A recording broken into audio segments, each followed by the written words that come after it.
বাচ্চা বললাম বস একটা রোমান্টিক গান তো করা উচিত, বলে আচ্ছা ঠিক আছে কর, রাত নিয়েই কর। এই কিন্তু গানের হিস্ট্রি, এটা তো মানে স্টেপ বাই স্টেপ আছে, এত লম্বা গল্পে যাচ্ছি না। তো ওই কোনো চেঞ্জই উনি করতো না, এটার 80% গান এরকম হইতো, আমি যা লিখে দিতাম উনি তাই শুরু করতো। না, বাচ্চু ভাইয়ের তো অবশ্যই ইনপুট ছিল। বাচ্চু ভাইয়ের যেটা সবচেয়ে বড় ইনপুট ছিল হচ্ছে কি, উনি আমাকে অসম্ভব স্বাধীনতা দিতেন। মানে উনি, বাচ্চু ভাইয়ের একটা জিনিস সবসময় খেয়াল করবা, উনি কিন্তু যখনই কাউকে নিয়ে কথা বলে, যে উনি বললেন যে বেক স্যারের কথা বললেন, উনি যে রেসপেক্টটা নিয়ে বলেন, কারণ উনি জানেন যে বেক স্যার ফটোগ্রাফিতে যেইভাবে উনি করতে পারবে সেটা উনার কাজ না। উনি প্ল্যাকিং করছে, তখনও কিচ্ছু না, এরকম বস আরেকবার বাজান, একটু আরেকবার বাজান, তুমি আবার ওটার একটু ইম্প্রোভাইজ করে জাস্ট এই 2-3 বার এই টোকা দিতে দিতেই আমার মাথায় তখন ওটা সাথে সাথে কাজ করে দিলাম। আমি ইয়েটা লাইটটা একটা যা লিখে ফেললাম, সুখেরই পৃথিবী।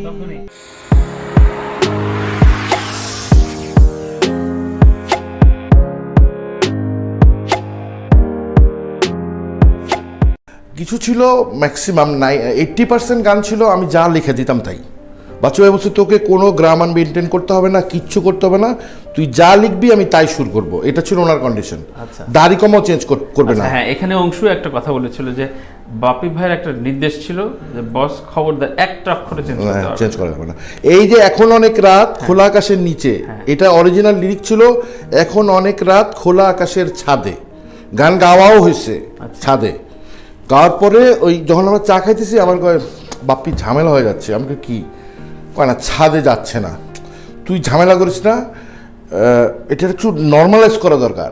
এখন লেখার পিছনে একটা ছোট্ট হিস্ট্রি আছে, মানে আমি অলরেডি তখন ফার্স্ট অ্যালবামে 3টা আর শুক অ্যালবামে 8টা, মানে 13টা গান আমি অলরেডি এলআরবি করে ফেলছি, একটা গানও রোমান্টিক গান নাই। আমার বন্ধু বান্ধব যারা আশেপাশের আছে ধর বেটা তুই কি ছাড় পোক আমার পোক, এগুলো কি, এগুলো নিয়ে গান করে নাকি, বিবেক মিবেক এগুলো কি, তুমি সেগুলো নিয়ে গান করবি? আমি বাচ্চা বললাম বস একটা রোমান্টিক গান তো করা উচিত, বলে আচ্ছা ঠিক আছে কর, রাত নিয়েই কর। এই কিন্তু গানের হিস্ট্রি, এটা তো মানে স্টেপ বাই স্টেপ আছে, এত লম্বা গল্পে যাচ্ছি না। তো ওই কোনো চেঞ্জই উনি করতো না, এটার 80% গান এরকম হইতো, আমি যা লিখে দিতাম উনি তাই শুরু করতো। একরকম গানে এসে আরেকরকম, মানে এটা কবিতাটা ছিল একরকম। কবিতাটা কিরকম ছিল যে আমি তোমার দূরে থাকি কাছে আসবো বলে, আমি তোমার কাছে আসি না চলে যেতে হবে বলে, আমি তোমায় ভালোবাসি না পরাধীনতার ভয়ে। আচ্ছা, এবং এর মধ্যে কিন্তু আহা জীবনটা কিন্তু এটা পরে অ্যাড করা হয়েছে গানের জন্য।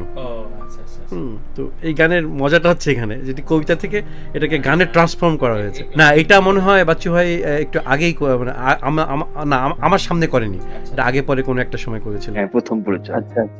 তো ওই পরিচয় সূত্র ধরে তখন যেহেতু ততদিনে আমি আবার গান লেখা, আমার ব্যান্ডের গান লিখে, মানে আমি গান লিখবো, গান লেখার একটা ইয়ে আছে। তো আমি তখন আবার ওনার কাছে আমার গানগুলোও নিয়ে গেলাম যে আমি তো গান লিখি। তো তখন উনি আবার আমাকে বললো যে তুমি তো চারুকলায়ও পড়ো, তুমি এক কাজ করো, তুমি আমার অ্যালবাম তো অলরেডি রেকর্ড হয়ে গেছে, তো তোমার তো এখন তো আর কোনো গান আমি নিতে পারবো না, যেহেতু 12টা গান হয়ে গেছে, তুমি আমার কাভার ডিজাইন করো। কোন অ্যালবামটার কাজ হচ্ছে? কষ্ট। বাচ্চুভাই তখন হচ্ছে গিয়ে ছোট একটা অফিস ছিল, ওটা হচ্ছে গিয়ে মগবাজার সম্ভবত। উনি একটা অফিসে বসতো, মানে ছোট ওনার ওয়ার্ক স্টেশনের মতো ছিল তখন, মানে জিঙ্গল টিঙ্গলের কাজ করার জন্য। তো ওই অফিসে যেতাম আমরা। তো ওই শুরু, কষ্ট অ্যালবামের ডিজাইনটা করলাম, এবং উনি বললো যেহেতু আমি চেয়েছিলাম যে গান লিখবো ওই অ্যালবামে, তো ওটার সুযোগ হলো না। উনি আমাকে বললো যে তুমি এক কাজ করো, তখন উনি আমাকে তুমি করে বলতো, অ্যালবামের জন্য একটা মেসেজ লিখে দাও, এই অ্যালবামের গান হচ্ছে এই কষ্ট। তো আমি কষ্ট নিয়ে একটা অ্যালবামের মেসেজ লিখে দিলাম, যেটা অ্যালবামের কভার। এবং আমি এত ফাস্ট আমি দেখি নাই কখন, আর উনি এত অদ্ভুত বাজাইতো, একটা মোহর মতো, যে উনি যখন গান বাজাইতো আমাদের একটা ইয়ে ছিল, উনি বাজাইতে থাকতো আমি কথা বলতে থাকতাম। আর ওনার একটা রেকর্ডার ছিল ছোট্ট, হ্যাঁ কথা বলতাম, মানে আমি কথা বলতেছি কবিতার মতো, ইনস্ট্যান্ট কোনো টপিক নাই, কিছু নাই, ওটা রেকর্ড করে রাখতেন। এর মধ্যে থেকে কিছু ওনার যেটা ভালো লাগতো উনি ওটা পিক করে বলতো এইটাকে এনলার্জ কর, ওইটার ওই টপিক বা কোনো কিছু ভালো লাগলে ওখান থেকে নিয়ে এখন এইটাতে তুই সাজা। এইভাবে হয়তো বা 10% গান হয়েছে। এখন অনেক রাত আমরা বসছি বাচ্চু ভাইয়ের ছাদে, তো বাচ্চু ভাই তো বাজাইতেছে, বাইরে হইতেছে না গান, রাত কিন্তু অদ্ভুত সুন্দর রাত, তো আমি অনেকক্ষণ চেষ্টা করে চাটা খাইয়া ভাব টাপ নিয়া টিয়া আমি বলছি বস বাদ দেন আজকে কেন আমি না রাতের গান আসলে রাতে লেখা ঠিক না তো এবার লাগতো বেটা পল চিটংয়ের ভাষায় পাগল বলে তুই একটা পল তো রাতের গান কখন লিখবে আমাকে বস দিনের বেলায় যখন রাতটাকে মিস করব তখন রাতের গানটা লিখলে ফিলিংসটা রাতের মতো হবে।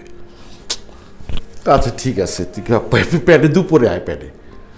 পরের দিন মগবাজারের ভিতরে প্র্যাকটিস প্যাড ছিল, তো জীবনের দিন প্রথম দেখলাম, জানতাম না এর আগে, যে ড্রামসও টিউন করতে হয়। মিল্টন আকবর দি ড্রামসটা এরা দুজন মিলে টিউন করতেছে। তো গুণ ওই যে প্রথম প্যারাটা উনি গুনগুন করে তখনই রেকর্ড করে রাখছে। নীল বেদনাকে তো এই গানটিকে বলা হয় যে প্রথম বাংলা অল্টারনেটিভ রক বলা হয় নীল বেদনাকে, এবং এটি ফরমেশনটাই ছিল অন্যরকম। মানে মানে আমি অবাক হয়ে গেছি যখন নীল বেদনা যখন কম্পোজিশন, হ্যাঁ, যে এইভাবে গান হইতে পারে। যে আমি আসলে তখন খুব মানে অতিমাত্রায় প্রোডাক্টিভ ছিলাম। আমাকে ডাকতো, আমি বসেই কাজ করে ফেলতাম আর কি, বেশি সময় লাগতো না। এখন যেমন অনেক ভাবতে হয়, তো আমার অবাক লাগে যে ওই সময় আমি বসতাম আর লিখে ফেলতাম। মানে এত প্রোডাক্টিভ ছিলাম আর কি তখন। মানে উনি ডাকতেন, আমি দেখতে কাগজ কলম তো শুনতাম। অনেক সময় যে ক্যাসেটের মধ্যে রেকর্ড করে দিত আমাকে, ট্র্যাক নামিয়ে ফেলেছে, মনে করো যে স্টুডিওতে ট্র্যাক নামিয়ে ফেলেছে। সম্ভবত এটা আমি ট্র্যাক শুনেছিলাম কানের মধ্যে ওয়াকম্যান লাগিয়ে, হ্যাঁ ওয়াকম্যান লাগিয়ে স্টুডিওতে বসেই সাথে তখন তো মনে করো যে এইভাবেই কাজ হতো স্টুডিওতেই বেশিরভাগ সময়। সাউন্ড গার্ডেনের ওই যে যেখানে ওই ছেলেটার নাম কি ছিল, পরিমল, যেখানে বসতো ওখানে বসে হ্যাঁ। না, বাচ্চু ভাইয়ের তো অবশ্যই ইনপুট ছিল। বাচ্চু ভাইয়ের যেটা সবচেয়ে বড় ইনপুট ছিল হচ্ছে কি, উনি আমাকে অসম্ভব স্বাধীনতা দিতেন। মানে উনি, বাচ্চু ভাইয়ের একটা জিনিস সবসময় খেয়াল করবা, উনি কিন্তু যখনই কাউকে নিয়ে কথা বলে, যে উনি বললেন যে বেক স্যারের কথা বললেন, উনি যে রেসপেক্টটা নিয়ে বলেন, কারণ উনি জানেন যে বেক স্যার ফটোগ্রাফিতে যেইভাবে উনি করতে পারবে সেটা উনার কাজ না, ফটোগ্রাফি। এবং উনি ওই প্রত্যেকের প্রফেশন বা প্রত্যেকের স্থানটাকে ওভাবে মর্যাদা দিতেন। তো আমার ক্ষেত্রে উনি ডিজাইনের জন্য যেমন প্রচন্ড স্বাধীনতা দিয়েছেন। আমি ওয়াটার কালার করে ওনাকে কাভারের ডিজাইন কনসেপ্টটা দিতাম। তখন তো আসলে সত্যি কথা বলতে এখনকার মতো কম্পিউটার ছিল না। আমি ওয়াটার কালার করে ডিজাইন করে ওনার কাছে দিতাম। তো উনি তারপরে অ্যাপ্রুভ করে তারপর আমরা ফটো তুলতে গেলাম হচ্ছে গিয়ে সায়েন্স ল্যাবরেটরি মোড়ে একটা ফুজি কালারের একটা স্টুডিও ছিল, তোমার হয়তো খেয়াল করবে, ওই যে মালঞ্চ রেস্টুরেন্টের আগে, ওটা 3 তলাতে। তো ওখানে আমরা ফটো সেশন করলাম। তো ওই রাতের লিখবো, এখন অনেক রাত, কিন্তু লিটারেসি ওয়াইজ এটা আসলে কোনো লেখার পর্যায়ে পড়ে না। না, এটা অসাধারণ একটা গান। না আর লেখার আমি বলছি, হ্যাঁ, কিন্তু এটা সুর, গাওয়া, কম্পোজিশন সবকিছু মিলে টিমওয়ার্কটা এরকম দাঁড়াইছে যে আমাকে যদি কেউ ক্রেডিট ডিস্ট্রিবিউট করতে বলে, আমি বলবো 90% credit goes to Ayub Bachchu. এখন অনেক রাত, কিন্তু মানে আমি তো 100-র উপরে গান লিখছি বাচ্চু ভাই, আমার মনে হয় 80টা, এর চেয়ে বেটার 80টা গান আছে, মানুষ শুনে নেই। কেউ সুখী নয়, এটা তো একটা হিস্ট্রি। কেউ সুখী নয়, এটা একদম বিশাল একটা গল্প আছে। কেউ সুখী নয়ের গল্পটা খুব দারুণ। কেউ সুখী, তখন আমি ওই সময়টা যখন আমি বললাম যে ওনার বাড়ির ছাদের উপর আমি আর বাচ্চা ভাই আড্ডা মারতাম। হ্যাঁ, সিদ্ধেশ্বরী না, মগবাজারের কাজী অফিসের গলিতে ওনার বাড়ির ছাদে। তো ওইরকম একটা সময় উনি তখন প্লাকিং করছে,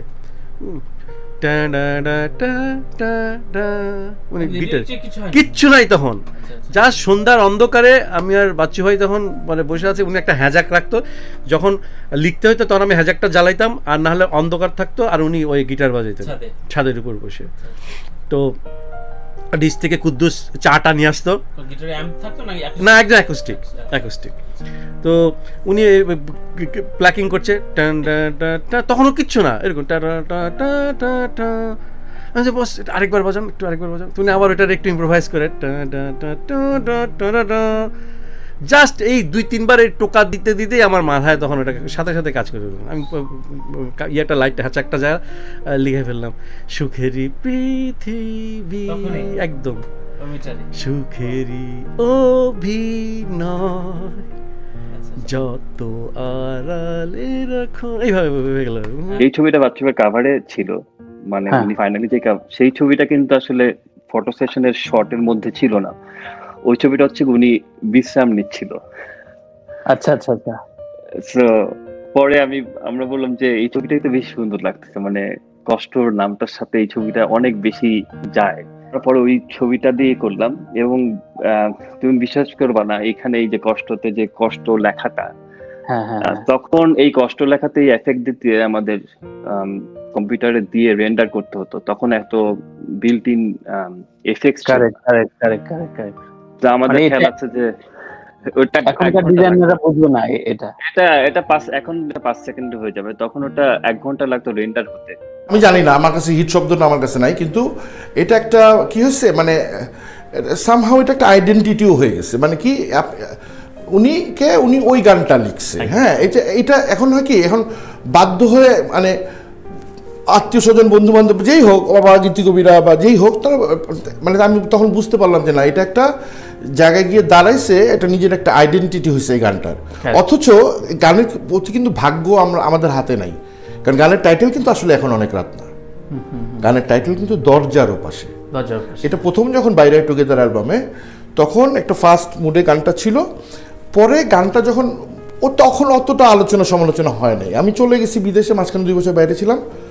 পরে আমার সাথে সপ্তাহে একদিন কথা হইতে বাচ্চার সাথে, তখন আমার বলে এরকম একটা আনপ্লাগ করতেছি, মুবিন সাউন্ড টাউন করবে, কিন্নরিত করব, তোর দরজার ওপাশেও করবো, যা কাজ করি। অনেকটু ইয়ে ছিল চিন্তা ভাবনা, নামটা একটু চেঞ্জ করে এরকম করে দিই, এখন আমাদের করেন। আমরা হই হই করে নেমে গেলাম, বাচ্চা ভাইয়ের মতো বাচ্চা ভাই, আমি বাসায় চলে গেলাম। 2 বছর আর এই গানটা হারায় গেছে, 2 ইয়ার্স কোনো কথা নাই এই গান নিয়ে, আর কোনো শব্দ নাই এই গানের কথা, উনিও ভুলে গেছে। কিন্তু আমি একা একা মাঝে মাঝে এই গানটা গাইতাম।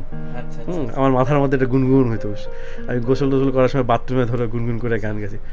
ঠিক 2 বছর পর অডিওটের আজমবাবু ভাইয়ের পান্না ভাই তখন একটা প্রথম একটি কোম্পানি খুললো, ক্যাসেট কোম্পানি, এবং তার জন্য বাচ্চু ভাই তখন একটা অ্যালবাম করতে হবে আর কি। বাচ্চু ভাই তার নতুন কন্ট্রাক্ট পেলো পান্না ভাইয়ের কাছ থেকে, হ্যাঁ, মিক্স অ্যালবাম। আমাকে ফোন দিয়ে বললো চলে একটা দারুণ গান লিখতে হবে। আমার সঙ্গে মানে TNT ফোনে আমার সঙ্গে সঙ্গে মনে করে গেলো যে বস একটা গান তো রেডি আছে মানে। তখন আমি তার একদম পুরা গানটা টেলিফোনে গেয়ে শুনেলাম, চলে গান পেয়ে গেছি। এই তো স্টুডিওতে আসলাম, তার আরেকবার গায়ে শোনালাম, সুন্দর করে গানটা নেমে গেল, এবং সাথে সাথে নেমে গেল গানটা। সো দ্যাট ইজ আমার পরিচয় হুমায়ুনের সাথে ইনফ্যাক্ট কষ্ট অ্যালবামের সময়। তখন ওনারা উনি একটা আরেকটি প্রতিষ্ঠানে কাজ করতো। তখন তো আসলে খুব বেশি প্রতিষ্ঠান ছিল না, 2টা প্রতিষ্ঠান ছিল মনে হয়।